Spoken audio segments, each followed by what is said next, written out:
ಬರೀ ಸರ್ ಹಿಂದೆ ಬರಲ್ಲ ಕನ್ನಡ ಬರಲ್ಲ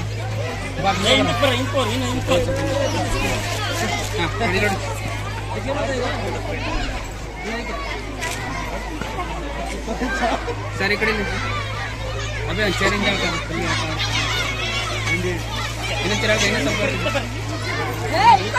ಮುಂದಕ್ಕೆ ಬರ್ರ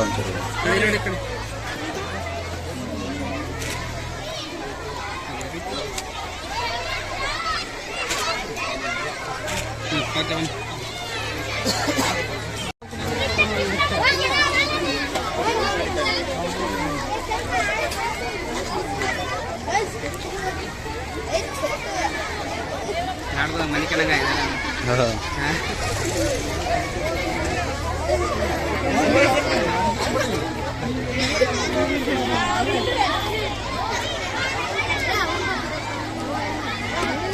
ಅದೇ ನೀವು ಒಂದು ತೋರಿಸ್ಕೊಡ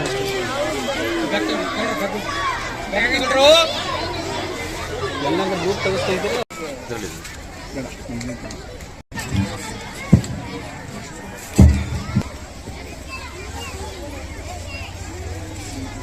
ಶ್ರೀಯುತ ದೇವರಾಜ್ ಅವರು NGO ನಿರ್ದೇಶಕರು ತೀರಾ ಸ್ವಾಗತ.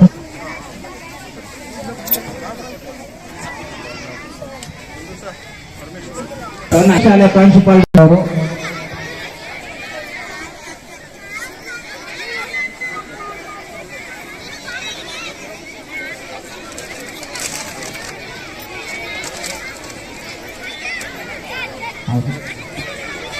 ಮೈಲಾರಪ್ಪ ಸರ್ ಅವರಿಗೂ ಸಹ ಸ್ವಾಗತ.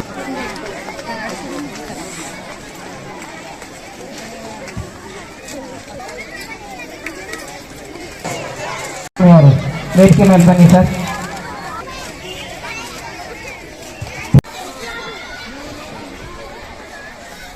ರಸ್ತೆಯಲ್ಲಿರುವಂತಹ Siddaganga petrol bunk Ganga CRP sir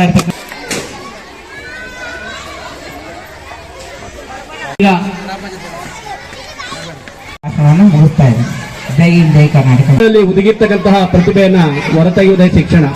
ಆ ಒಂದು ನಿಟ್ಟಿನಲ್ಲಿ ನಾವೆಲ್ಲರೂ ಸಹ ಭಾಗಿಯಾಗುವುದರ ಮುಖಾಂತರ ಮಕ್ಕಳನ್ನ ಉತ್ತೇಜಿಸುವ ಮುಖಾಂತರ ಮಕ್ಕಳಿಗೆ ತಮ್ಮದೇ ಆದಂತಹ ಒಂದು ಕೊಡುಗೆ ನೀಡುವ ಮುಖಾಂತರ ಆ ಪ್ರತಿಭೆಯನ್ನು ಹೊರತೆಗೆತಕ್ಕಂಥ ಶಿಕ್ಷಣವನ್ನ ನಾವು ಮಾಡ್ತಾ ಇದ್ದೀವಿ. ಇದರಲ್ಲಿ ಪ್ರತಿಭಾವಂತ ವಿದ್ಯಾರ್ಥಿಗಳು ಆಯ್ಕೆಯಾಗಿ ಬಂದು ತಾಲೂಕು ಮತ್ತು ಜಿಲ್ಲಾ ಮಟ್ಟ ಮತ್ತು ರಾಜ್ಯ ಮಟ್ಟಕ್ಕೆ ಆಯ್ಕೆಯಾಗಿ ಈ ಬರಗೂರಿನ ಒಂದು ಕ್ಲಸ್ಟರ್ಗೆ ಹೆಸರನ್ನು ತರ್ತೀರಾ ಅಂತ ಹೇಳ್ಬಿಟ್ಟು ಭಾವಿಸ್ತಾ, ಹಾಗೆ ಇದು ಟೀಚರ್ಸ್ ಸಹ ಈ ಒಂದು ಮಕ್ಕಳಲ್ಲಿ ಏನಿದೆ ಒಂದು ಕಲೆಯನ್ನು ಪ್ರತಿಯೊಂದು ವಿವಿಧ ಕಲೆಯನ್ನು ಗುರುತಿಸಿ ಅದರದ್ದೇ ಆದಂತಹ ಒಂದು ಸಪರೇಟ್ ಆಗಿ ತರಬೇತಿಯನ್ನು ನೀಡಿ ಆ ಮಕ್ಕಳನ್ನು ಒಂದು ಹಣಿಗೊಳಿಸಿದರೆ ಅವರಿಗೂ ಸಹ ನಾನು ಅಭಿನಂದನೆಯನ್ನು ಸಲ್ಲಿಸ್ತೀನಿ. ಜೊತೆಗೆ ನಮ್ಮ ಶಿಕ್ಷಕರು ತೀರ್ಪನ್ನು ನೀಡಬೇಕಾದ್ರೆ ಮಕ್ಕಳಿಗೆ ಯಾವುದೇ ರೀತಿಯಾದಂತಹ ಒಂದು ತಾರತಮ್ಯವನ್ನು ಎಸಗದೆ ಮಕ್ಕಳಲ್ಲಿರುವಂತಹ ಒಂದು ಪ್ರತಿಭೆಗೆ ಒಂದು ಅವಕಾಶವನ್ನು ಮಾಡಿಕೊಡ್ಬೇಕು. ಜೊತೆಗೆ ಕೇಳ್ಕೊಳ್ಳೋದು ಏನಂದ್ರೆ ಎಲ್ಲಾ ಶಾಲೆಯ ಮಕ್ಕಳು ಯಾರೇ ಆಗಿರ್ಲಿ ಎಲ್ಲರಿಗೂ ಸಮಾನವಾಗಿ ಅವರಿಗೆ ಏನೇ ಒಂದು ಪ್ರೀತಿ ಆಗಿರ್ಬೋದು, ವಿಶ್ವಾಸ ಆಗಿರ್ಬೋದು, ಎಲ್ಲರಿಗೂ ಈ ಒಂದು ಕ್ಷೇತ್ರದಲ್ಲಿ ಮಕ್ಕಳಲ್ಲಿರ್ತಕ್ಕಂಥ ಪ್ರತಿಭೆಯನ್ನ ಗುರುತಿಸಿ ಒಂದು ತಾಲೂಕು ಮಟ್ಟ, ಜಿಲ್ಲಾ ಮಟ್ಟ, ರಾಜ್ಯ ಮಟ್ಟದವರೆಗೆ ಹೋಗ್ತಕ್ಕಂಥ ಒಂದು ಪ್ರತಿಭಾ ಕಾರಂಜಿ ಕಾರ್ಯಕ್ರಮ ಒಂದು ಇಲಾಖೆಯಲ್ಲಿ ಆಯೋಜನೆ ಮಾಡಿರ್ತಕ್ಕಂಥದ್ದು ಒಂದು ಶ್ಲಾಘನೀಯವಾಗಿರ್ತಕ್ಕಂಥ ಒಂದು ಅಂಶವಾಗಿದೆ.